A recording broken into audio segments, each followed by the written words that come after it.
일본어 능력 시험 N3.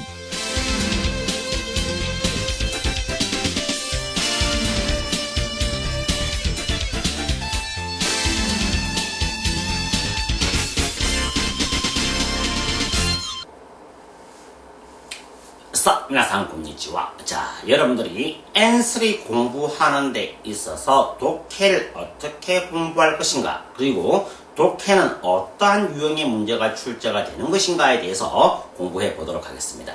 자, 제일 먼저 여러분들이 N3 수준에서의 독해는 단언컨대 문장을 정확하게 해석만 하신다면 정답을 찾기가 어렵지 않습니다. 자, 뻔한 말이다 라고 생각할 수가 있지만 N1과 N2에서는 완벽하게 문장을 해석하더라도 필자가 무엇을 말하고자 하는가, 필자가 이 글을 쓴 의도가 무엇인가까지 파악을 해야 되기 때문에 문제가 조금 까다롭습니다. 하지만 N3에서는 지금까지 출제된 형태를 보았을 때 문장, 이 지문 본문의 내용을 정확하게만, 완벽하지는 않지만은 어느 정도 한 60-70% 정도만 해석을 하면 충분히 문제를 풀 수 있게끔 구성이 되어 있었습니다. 자, 그래서 여러분들이 N3 독해는 우리가 문자의 파트를 철저하게 공부했을 때 여러분들은 어휘력이 올라옵니다. 이 어휘력을 바탕으로 문장에 대한 이해를 해가면서 독해 지문을 공부를 하시면 문법도 대비할 수가 있고 문자 어휘도 대비할 수 있을 뿐만 아니라 독해 파트까지도 우리가 공부를 할 수가 있는 겁니다. 그래서 제일 좋은 방법은, 조금 여러분이 힘들 수가 있겠지만 N3 수준에서의 독해 지문을 많이 공부를 하는 것이 문자 어휘와 문법 공부하는 데 있어서 상당히 도움이 되는 것입니다. 아시겠죠? 근데 조금 지겹죠? 왜? 우리가 문자 어휘 같은 경우에는 문장 자체가 단문이기 때문에 문제를 풀 때 여러분들 스스로가 느끼죠. 이렇게 빨리 문제를 풀기 때문에 실력이 올라갔다 내려갔다는 것을 알 수가 있지만, 독해는 여러분들이 실력이 올라갔는가 올라가지 않는가 감을 잡을 수가 없습니다. 하지만 여러분들이 시중에 나와 있는 교재나 인터넷 강의나 현장 강의에서 독해 문제를 풉니다. 독해 문제를 풀었을 때 오답을 잡았을 경우에도 그것이 왜 오답이고 왜 또 다른 것이 정답인가를 아는 순간 독해 능력은 점프가 되는 겁니다. 물론 여러분들이 독해 문제를 정답을 바로 찾더라도 독해 능력은 점프가 되는 것입니다. 단지 N3 학습자인 경우에는 일본어를 많이 접하지 않았기 때문에 독해 지문을 해석하는 데 있어서 좀 상당히 조금 짜증스러운 면이 있다. 왜 그러냐면 그 많은 일본어로 구성된 지문을 긴 것을 보아야 하기 때문에. 하지만 이러한 연습을 많이 거쳐야만 여러분들이 N3에서 소정의 목표를 달성할 수가 있다는 것입니다. 자, 그럼 N3 문법이 나와 있는데, 자, N3 독해는 어떤 형태의 문제가 출제되는가를 잘 보시면 단문 독해와 중문 독해, 또 장문 독해, 정보 검색으로 구성되어 있습니다. 자, 단문 독해 같은 경우는 4문제인데 지문이 4개가 되겠습니다. 4개의 지문에 4문제가 출제가 되는데, 이 단문 독해 중에서 꼭 1개 이상은 이메일이나 팩스, 안내문 이런 종류의 문제가 단문 독해가 출제가 됩니다. 이것은 어떠한 내용의 팩스인가, 어떠한 내용의 이메일인가, 어떠한 내용의 안내문인가 라는 것을 묻는 문제이기 때문에 이런 형태의 문제는 완벽하게 해석되지 않더라도 문제가 어느 정도의 지문 해석 능력만 있으면 충분히 풀 수 있는 문제가 되겠습니다. 단문 독해를 풀 때 여러분들이 반드시 주의하셔야 될 것은 문제를 먼저 읽고 나서 지문을 읽는 것입니다. 이것은 나중에 제가 단문 독해를 어떻게 공부할 것인가에 대해서 다시 언급하도록 하겠습니다. 그 다음에 중문 독해는 6문제인데 2개의 지문이 있습니다. 1개의 지문당 3문제씩 출제가 되는 것입니다. 그리고 이 단문 독해에서 조금 단락이 더 길어진 것이 장문 독해인데 4문제, 그 다음에 정보 검색이 2문제인데, 정보 검색이라고 했을 때는 안내문, 광고, 전단지, 전시회 이런 것과 관련된 문제가 정보 검색이 되겠습니다. 자, 그럼 각각의 파트를 어떻게 문제를 풀 것인가에 대해서 한번 알아보도록 하겠습니다. 우선적으로 단문 독해든 중문 독해든 N2, N1과는 다르게 문장의 해석 능력만 매끄럽게 이어진다면 정답을 찾기가 굉장히 수월하다는 것을 알아두시기 바랍니다. N1, N2에서는 조금의 필자의 생각까지 우리가 생각을 하면서 문제를 풀어야 되기 때문에 조금 까다롭지만 N3 가능컨대 문장의 해석 능력이다. 자, 그럼 단문 독해를 어떻게 풀 것인가? 첫 번째, 반드시 문제를 먼저 읽자라고 나와 있습니다. 물론 경우에 따라서 독해를 잘 하시는 분은 지문을 읽고 문제를 푸는 케이스도 있겠지만 단문 독해는 N1, N2에 비해서 상대적으로 문장의 길이가 짧습니다.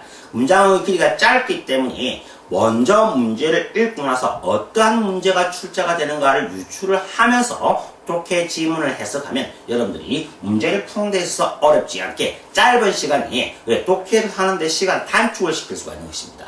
자, 그럼 단문 독해는 어떠한 형태의 문제가 출제가 됐냐면 여기는 설명 안 되지만 제가 앞에서 제가 설명했듯이 여러분들에게 이메일이나 그 다음에 광고문이나 안내문 같은 경우에는 전체적으로 어떠한 내용인가를 묻는 문제라고 했습니다. 그래서 그러한 형태의 문제는 60, 70% 정도만 해석이 되면 정답을 찾을 수가 있다. 그 외에 단문 독해의 지문에서 어떠한 형태의 문제가 출제가 되냐면 필자의 생각이나 말하고자 하는 바, 그 다음에 결론을 묻는 문제가 출제가 된다. 그 다음에 밑줄 서는 문제도 필자의 생각을 묻는 문제이다. 이제 나와 있습니다. 자, 이 말은 뭐냐면 결국 같은 말이 되겠죠. 필자의 생각, 필자가 말하고자 하는 바, 결론이 무엇인가, 전부 다 같은 계열이 되겠습니다.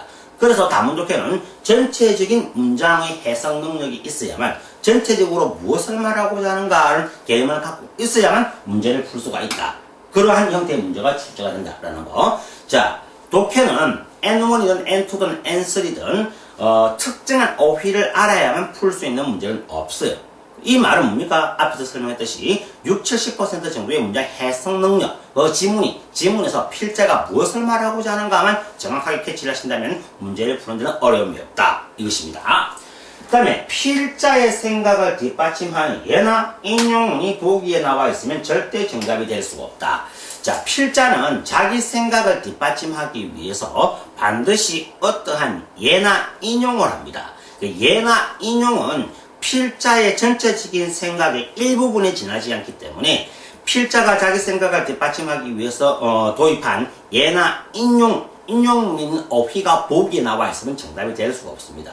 왜 그런가 말씀드렸죠? 왜? 전체를 지배하는 내용이 아닌 그 단순한 이런 예로서 필자의 전체적인 생각을 나타내는 것이기 때문에 예나 인용문에서 다루었던 어휘가 보기에 있으면 절대 정답이 될 수가 없다라는 것을 알아두시기 바랍니다. 이 4번의 내용은 우리가 중문 독해와 장문 독해에서도 마찬가지입니다. 필자의 생각을 뒷받침하는 예나 인용문이 보기에 나와 있으면 절대 정답이 될 수가 없다라고 하는 것입니다. 아시겠죠? 자, 그 다음에 중문 독해와 장문 독해는 한 단락에 한 문제씩 출제가 된다. 자, 이 말은 굉장히 중요합니다. 왜 중요하냐면 여러분들이 첫 번째 단락을 읽고 나서 문제를 풀었습니다. 첫 번째 단락을 읽고 나서 문제를 풀었는데 보기 중에서 굉장히 생소한 어휘가 있는 것이 있습니다. 이 굉장히 생소한 어휘는 두 번째 단락과 세 번째 단락에서 다루는 어휘가 되겠습니다. 그래서 여러분들이 첫 번째 한 단락을 읽고 나서 문제를 풀면 생소한 어휘가 나와 있기 때문에 정답이 될 수가 없는데 만일에 두 번째 단락까지 읽고 나서 첫 번째 문제를 풀었을 경우에는 그 생소한 어휘가 생소하게 느껴지지 않는다는 것입니다. 왜? 그 생소한 어휘가 두 번째 단락에서도 다루고 있기 때문에. 그래서 반드시 한 단락을 읽고 문제를 풀어야만 여러분들이 생소한 어휘를 제거를 할 수 있으니까, 즉 오답을 골라낼 수가 있으니까 문제 풀기가 수월하다라는 것입니다. 아시겠죠? 반드시 한 단락에 한 문제라는 것을 염두에 두시기 바랍니다. 그 다음에 밑줄 선 문제는 전후 두 문장의 정답이 있다. 자, 중문 독해와 장문 독해에서 밑줄 선 문제가 출제가 되었다. 자, 그럼 어떻게 작업을 해야 될 것인가? 우선은 밑줄 선까지 해석을 하고 문제를 확인해 보시기 바랍니다. 그럼 그 밑줄선에 관해서 어떠한 형태의 문제가 출제된 것인가를 알 수가 있습니다. 밑줄선 문제는 반드시 전후 두 문장의 정답이 있다. 해석을 했을 때 밑줄선 앞부분에 정답이 있는가 뒷부분에 정답이 있는가 여러분들이 분명히 찾아낼 것입니다.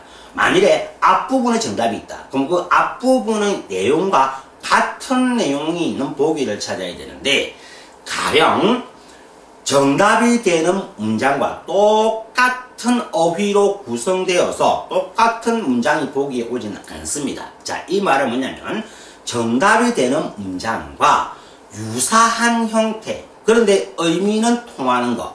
그래서 같은 의미, 지문의 문장과 정답이 되는 보기와는 같은 의미인데 어휘가 조금 다르게 구성되어 있습니다. 예를 들면 히토리데 세이카츠 시테이루 혼자서 생활하고 있다가 정답이었을 경우에 정답이 되는 보기에서는 히토리데 코라시테이루 혼자서 생활하고 있다. 세이카츠 시테이루 코라시테이루 같은 표현이 되겠죠. 이런 식으로 어휘를 조금만 바꾸어서 같은 의미로 문장 구성되어 있기 때문에 유사 표현, 같은 의미를 가진 유사 어휘를 사용한 보기를 찾으면 정답이 된다는 것을 알아두시기 바랍니다. 이것은 어디까지나 이론적인 것이기 때문에 이 이론을 바탕으로 여러분들이 실전 문제를 많이 풀어보셔야만 방금 제가 말씀드린 이론이 이해가 되는 것입니다. 이 이론을 알고만 있다면 여러분들이 정답인지 오답인지 헷갈렸을 경우에 그것을 오답을 제거할 수 있는 능력을 키울 수가 있다라는 것입니다. 그리고 세 번째는 설명을 했고 네 번째 필자의 주장은 연납법과 기납법에 의해서 정답이 결정된다 나와 있는데 연납법이라고 하는 것은 필자가 일단 결론을 내리고 나는 A라고 생각한다. 왜냐하면 B, C, D.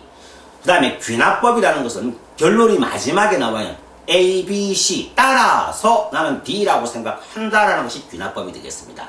그럼 문제를 봤을 때 결론, 필자가 말하고자 하는 바가 첫 번째 단락에 있는지 마지막에 단락에 있는지 주의하셔야 되는데 요즘의 문제를 만드는 형태라든가 문장을 구성하는 필자들의 생각은 대부분 귀납법이 많습니다. 그러니까 여러분들이 굉장히 헷갈렸을 경우에는 마지막 단락의 두 문장을 보면 필자의 생각, 말하고자 하는 바, 결론을 알 수가 있다라는 것을 반드시 염두에 두시기 바랍니다. 아시겠죠? 자, 그 다음에 정보 검색이 나와 있습니다. 자, 정보 검색, 제가 앞서 설명했듯이 전단지라든가 광고문, 안내, 전시회, 이것과 관련된 문제가 출제가 되는데, 반드시 문제를 먼저 읽자라고 나와 있습니다. 자, 문제를 반드시 먼저 읽는 이유가 뭐냐면, 문제의 조건에 맞추어 지문을 검색하도록 하자. 자, 이 말은, 자, 단문 독해를 할 때는 제가 먼저 문제를 읽자 했습니다. 그리고 나서 지문을 읽고 정답을 찾자 했고 중문하고 장문 독해는 문제를 먼저 읽는 것이 아니고 본문부터 먼저 해석을 해야 됩니다. 그런데 정보 검색은 모든 내용을 다 알아야만 풀 수 있는 것은 아닙니다. 이 말은 1번 문제, 2번 문제가 나왔을 때 1번 문제에 맞추어서 예를 들어서 이 회사의 신입사원 모집기간은 언제인가라는 문제가 나왔을 때 날짜가 나와 있는 부분만 잘 체크를 하면 정답을 찾을 수가 있겠죠. 이처럼 정보 검색은 조건에 맞추어서 문제를 푸는 것이기 때문에 반드시 문제를 먼저 읽고 나서 독해 지문에 접근하시는 것이 100번, 1000번 유리하고 시간을 단축할 수가 있는 것입니다. 자, 그리고 정보 검색에 출제되는 어휘는 한정되어 있다. 자, 여러분들이 시중의 교재, 응답, 현장 강의에서 선생님이 주시는 프린트라든가 사용하는 교재에 보시면 정보 검색 파트가 있습니다. 그 정보 검색 파트는 항상 우리가 전단지라든가 알림판, 전시회 이런 광고문들은 안내문들은 사용되는 어휘가 한정되어 있습니다. 그런 어휘들을 여러분들이 미리미리 조금씩 공부를 해 두신다면 정보 검색에 대한 두려움이 없어집니다. 자, 여기서 하나 팁을 알려드린다면 1교시 때 문자어휘, 문법, 독해 세 과목을 같이 시험을 칩니다. 누구든 정보 검색을 문제를 풀어보시오라고 다 정답을 찾습니다. 차이점이 뭐냐면 시간, 정답을 찾는 시간입니다. 그런데 자 보세요. 단문, 문자 어휘나 문법은 단문이죠. 그래서 정답이 되는가 안 되는가는 바로 눈에 보입니다. 하지만 정보 검색은 여러분들이 머리 회전이 조금 둔해져 있으면 문제를 풀 수는 있으나 정답을 찾을 수는 있으나 시간이 많이 걸립니다. 그래서 문제지를 받자마자 제일 먼저 해야 하는 작업이 정보 검색 파트입니다. 정보 검색은 여러분들이 문제지를 받자마자 문제를 풀면 7, 8분 만에 심지어 5분 만에 문제를 풀 수가 있지만 문제를 순차적으로 풀었을 경우에는 정보 검색 문제를 푸는 데 있어서 제일 먼저 풀었을 때보다 2배 이상의 시간이 걸립니다. 그래서 여러분들이 1교시 때는 반드시 문제지를 받자 말자 정보 검색 파트부터 먼저 문제를 푸는 것을 염두에 두시기 바랍니다. 아시겠죠?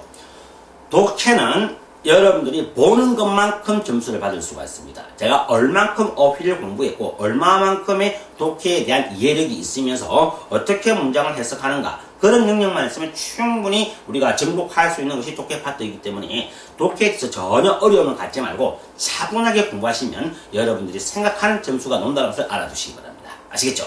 사, 미나산, 간바떼 구다사이!